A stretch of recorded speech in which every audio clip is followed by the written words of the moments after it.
Social মিডিয়াতে বিশেষ করে বিভিন্ন জল্পনা কল্পনা হচ্ছে এবং কেউ কেউ এই ধরনের আজগুবি কথাও বলছেন যে আমি নাকি বিদেশে চলে যাচ্ছি।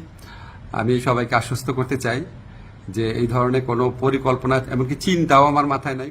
অন্তর্বর্তী সরকারের দায়িত্বে আসার পর বেশ কিছুদিন গণমাধ্যম ও সামাজিক যোগাযোগ মাধ্যমের সামনে আসেননি প্রবাসী কল্যাণ ও বৈদেশিক কর্মসংস্থান এবং আইন উপদেষ্টা অধ্যাপক আসিফ নজরুল। এ সুযোগে তিনি দেশ ছাড়ছেন বলে গুঞ্জন ছড়ায়। তবে বিষয়টি একেবারেই গুজব বলে দাবি করেছেন আসিফ নজরুল। সোমবার দুপুরে সামাজিক যোগাযোগ মাধ্যম ফেসবুকে নিজের অ্যাকাউন্টে লাইভে তিনি এ দাবি করেন।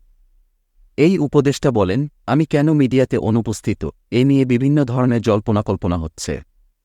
কেউ কেউ আজগুবি কথাও বলছেন আমি নাকি বিদেশে চলে যাচ্ছি। সবাইকে আশ্বস্ত করতে চাই এ ধরনের কোনো পরিকল্পনা এমনকি চিন্তাও আমার মাথায় নেই। এ ধরনের গুজব এবং আজগুবি বিভিন্ন তথ্য না ছড়ানোর আহ্বান জানিয়েছেন তিনি। লাইভে আসিফ নজরুল আরও বলেন, ছাত্র জনতার ঐতিহাসিক জুলাই বিপ্লবের মাধ্যমে জনগণের যে প্রত্যাশা সৃষ্টি হয়েছে সেটাকে বিভ্রান্ত করা এবং জনমনে অহেতুক প্রশ্ন সৃষ্টি অসৎ উদ্দেশ্যে করা হচ্ছে।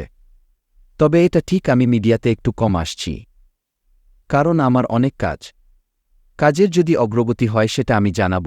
অহেতুক মিডিয়ার সামনে আসার তো দরকার নেই। এখন কাজ করতে হবে, এর জন্যই তো আমার এখানে আসা। তিনি আরও বলেন, প্রবাসী কল্যাণ মন্ত্রণালয় ও আইন মন্ত্রণালয় দুক্ষেত্রেই কিছু অগ্রগতি হচ্ছে। অল্প কিছুদিনের মধ্যে আপনাদের তা জানাব। এভাবে যারা গুজব রটাচ্ছেন তাদের অনুরোধ করব মিনিমাম অনুসন্ধান করে এগুলা প্রচার করেন, না হলে মানুষ আপনাদের মিথ্যাবাদী ভাববে। নতুন বাংলাদেশ গড়তে রাষ্ট্র সংস্কারের জন্য পজিটিভ পরামর্শ চেয়েছেন আসিফ নজরুল। বলেন, ভুল হলে বলবেন, কিন্তু অবিশ্বাস্য অকল্পনীয় তথ্য দেওয়ার কোনো মানে হয় না। এক ধরনের চরিত্র হরণও। এগুলো করা ঠিক না।